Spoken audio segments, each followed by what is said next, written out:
Hi, founding fans. Jason here, and today's founder is John Dickinson. Specifically, we're going to talk mostly about the earlier political rise of John Dickinson, and we have the most special guest today, Dr. Jane Calvert of the John Dickinson Writings Project is here. Doctor, thank you so much for joining us. Thanks for having me. Absolutely, and just make sure I got that right. It was the poli- the John Dickinson Writings Project. Correct. And you've also recently released the Complete Works and Selected Correspondence of John Dickinson, Volume 1. Complete Writings and Selected Correspondence of John Dickinson, right, Volume 1. I try and do it from memory. It doesn't always work out. It's okay. It's a mouthful. But it's worth it because your work is extremely important. So now that you're here, thank you for being here. And why don't we start with, at what point in Dickinson's life did he start to become popular as a politician? So he gained a reputation in Pennsylvania as early as 1764 when he was in the legislature. But then with the passage of the Stamp Act, and he started writing against that, and he was at the Stamp Act Congress. So then he became known a little more widely in some other colonies. And then it wasn't until 1767-68, after the passage of the Townshend Acts, when he published his letters from a farmer in Pennsylvania. And that's when he really launched into international celebrity. And that term is important, celebrity.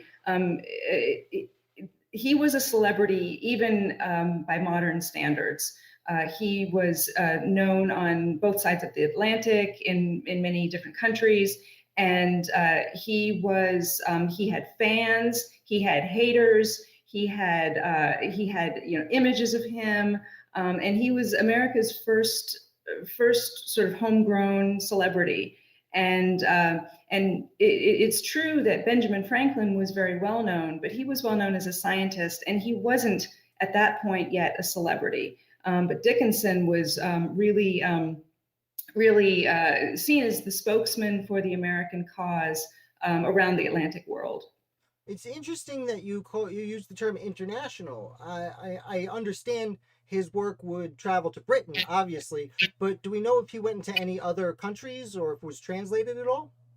Yes, it was the letters from a farmer in Pennsylvania. They were published in Ireland, in France, and they were known in Canada, and I mentioned Ireland, I believe. So yes, French was, and they were known in the German-speaking world as well, and possibly as far away as Poland. That one is a little, I'm not as sure about that, but yeah, he was really, quite the figure.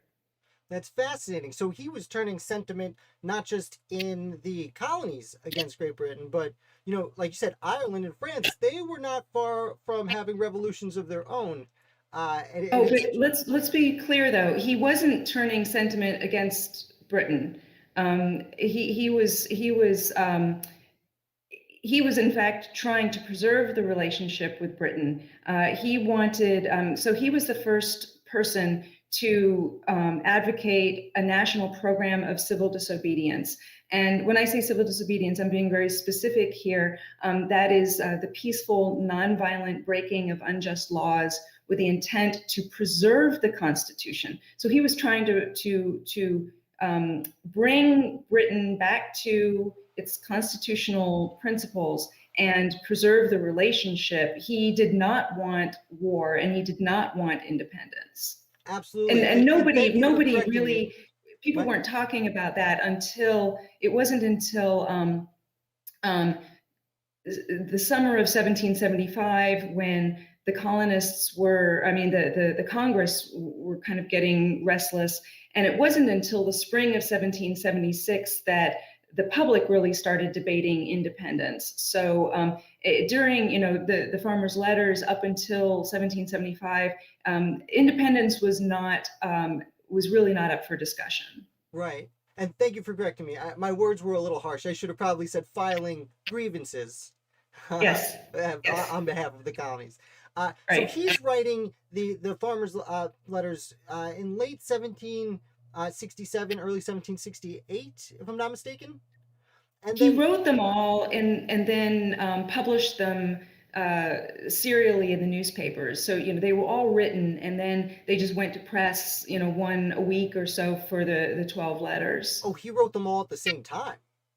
Yeah, they were all ready to go. And they just, he released them sort of in this serial way. Right. He was trying to reach ordinary people. He was trying to build up interest. He was trying to really motivate people to act, and it was really a masterful marketing campaign, to if you want to call it that. It was Right. he really knew his audience and was able to just capture the moment like no one else had ever done in American history before. Yeah, that's fascinating that he saw the big picture from the beginning. So I've been reading about this recently. I hope you would comment. Dickinson publishes these letters and gets a little bit of celebrity, as you were saying, or a lot of celebrity. And then a few months later, he follows it up with the Liberty Song. Could you tell us a little bit about the Liberty Song? Right. So the Liberty Song, he took an existing British tune, Heart of Oak, and he wrote new lyrics, and he had a little bit of help from James Otis, and but he wrote most of the stanzas, and it was on the occasion of John Hancock's ship, the Liberty, being seized for smuggling, and that it was the talk of Boston, and so he wrote this song, and it was America's first patriotic song, but it was also a British patriotic song, but British American, Right. and there was it was about toasting the sovereign, but it was also about resisting unjust taxes, and so this song it swept the colonies. I like to joke it became America's first #1 hit single. Um, and so he wrote this, and it was sung in taverns up and down the coast, and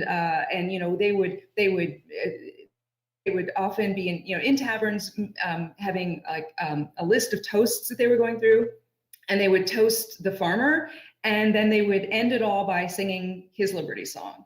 And it was so popular that the British thought, well, we need a song, and we're going to try to write something, and so they wrote this song that was supposed to be a competitor to the Liberty Song, but everyone just sort of thought it was a joke. It didn't catch on, and then people started writing parodies of that British song, and so it was just kind of a joke, right? But that song, I mean, it was hugely popular for decades after he wrote it.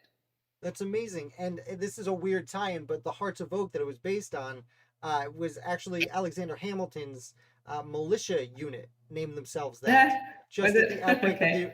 yeah, just at the, when they formed at King's College at the time. Very Well, interesting. sorry, I don't think it's a coincidence that he chose that. I mean, because it became known as the Liberty Song. So yeah, It makes a lot of sense. it doesn't surprise me that he chose that tune. No, absolutely. So after this, did anything else happen to Dickinson between writing the Liberty Song and then the First Continental Congress coming into play that helps bolster or at least maintain his celebrity?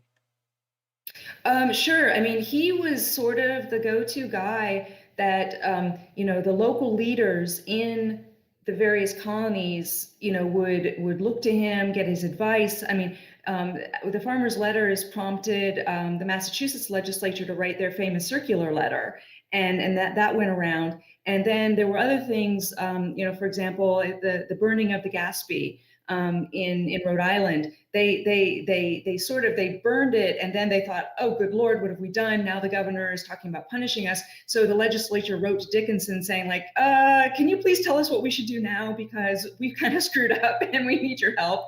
And unfortunately, I haven't yet found a response to that letter. But Arthur Lee was in London, and after the coercive acts were passed, and America was trying to figure out what to do, he wrote to Dickinson and said, "Please, will you please take up your pen again and tell Americans what they need to do. So he wrote another series of letters in 1774 to reiterate, like, look, keep doing what you're doing. Peaceful resistance is the way to go.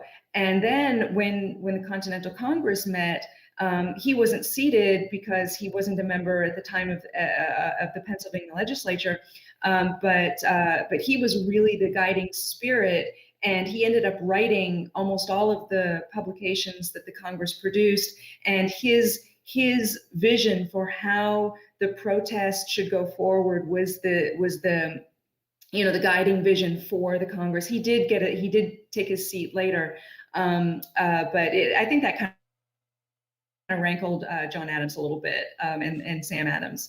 But yeah, he was this domineering figure, really, even up until the spring, when everyone knew he didn't want independence, but he was still the one they wanted. He was the one who wrote America's first Constitution, the Articles of Confederation, because he was later, he much later in the late 19th century, he gained the name, penman of the revolution. Right. I mean, not yes and no, but there's a reason people look to him to write. And it's pretty clear that if he had been in favor of independence, he would have drafted the Declaration of Independence without question. You think? Okay, very interesting. Oh, well, yeah. I mean, Jefferson was an unknown. He was only known locally in Virginia. He wasn't known as an author. Yes, of course, Dickinson wrote everything else. Yes, he would have written if he'd been in favor of it, he would have written it. There wouldn't have been anybody else. Right. That makes a lot of sense. I will give play devil's advocate, say Jefferson did write a summer review, which was fairly popular. Sure enough. Yeah. But he wasn't known, No, as Dickinson. Not at all. Absolutely, you're right. And you did glaze over it, but John Dickinson also wrote the Olive Branch petition, if I'm not mistaken. Yeah, sure enough. That those were, in 1775, and he wrote back to back. He wrote the Olive Branch petition and the Declaration on Taking Up Arms. And most people see those two things as working against each other, but they actually had the same goal. His goal was to keep America as part of the British Constitution, the British Empire, and Jefferson drafted wrote the first draft of the Declaration on Taking Up Arms. It was kind of wimpy, kind of mealy-mouthed, mamby-pamby. And Dickinson got a hold of it, and he wrote the very fiery language, the very belligerent language. And he said his point was to, quote unquote, produce such apprehensions in the British that they would think twice about coming over and, starting a war. And his goal with both documents was to preserve the peace. Yeah, feeling a lot of animosity from Thomas Jefferson coming from it. Well, on that point, I mean, the thing with Jefferson is that he let people think, he purposely misled people into thinking that he had written the definitive draft of the Declaration on Taking Up Arms, which he didn't, and he misled people on that. Oh, Thomas Jefferson misled a lot of people throughout his life. Yeah, right, and so I mean, Dickinson was a great supporter of Thomas Jefferson during his presidency, was sort of an informal advisor to him. Dickinson was a Jeffersonian, but Jefferson gets a little more credit than he is rightfully due in some cases. In a lot of fashions. I like to reference Thomas Jefferson by saying he represents both the best of what America can do and the worst of what America can do.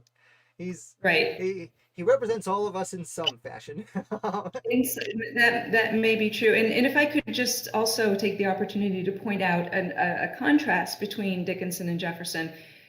Dickinson was the only major figure of the time to free all of his slaves, his many slaves, during his lifetime. And he didn't just free them, he provided reparations for them. And he worked for abolition in Delaware. So a very stark contrast between Dickinson and Jefferson on many points. Well, you mentioned he was in Delaware when this happened. Did he have any I know he bounced from Pennsylvania to Delaware kind of frequently, the lower counties. But did he have any involvement with Pennsylvania out gradually outlawing slavery in 1780? No, not that I've found. He was, he was sort of in the middle of freeing his slaves. He freed his slaves from 1777 through 1786. And I don't know that he had any direct hand in that. He did, however, write a gradual abolition legislation for Delaware. It didn't pass, unfortunately. But he was I don't know that he had any direct hand in that. He didn't need to. Quakers were on the ground doing that. Well, it's interesting you say that, because I did want to circle back a little bit. We were discussing the need to take the Declaration of Taking Up Arms and the Olive Branch Petition, which again, I just want to reiterate how important Dickinson was to be the person looked on to create both of those documents, one of which was speaking directly to the king, essentially, Right. via pen. But also, as a Quaker, did he have any qualms with writing the Declaration for Taking Up Arms? So Dickinson was not a Quaker. His family was Quaker. He moved in Quaker circles. But it's really important to know that he was not an actual member of the Quaker meeting, of the Society of Friends. He was what Quakers call a fellow traveler. Okay, yeah. So he believed a lot of Quaker theology and a lot of Quaker principles, a lot of Quaker causes, but he never wanted to actually become a member of the sort of Quaker church or Quaker meeting. And that's really important to know, because he was one of the few members of Congress who actually took up arms. And he raised the first Philadelphia Battalion of Associators, and he was the colonel of a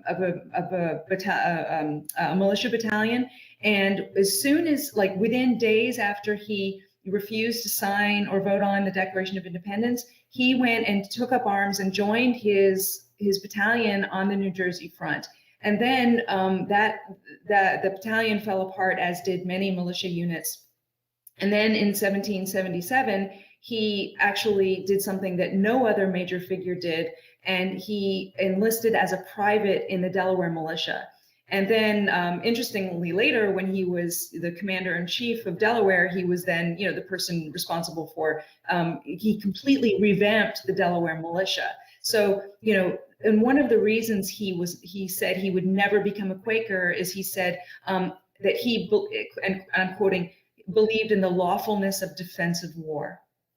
So he believed that God said it was acceptable to defend your country via arms. Right. And Quakers didn't believe that. Right. You don't just roll over and take what's coming. I don't know how to say it. Well, Quakers had, this philosophy, this theology that, if you were not belligerent, you could solve problems peacefully, and that worked with, for example, with Indians. Quakers did not carry guns to use against Indians, and they had very harmonious relationships with Native American tribes. Excellent.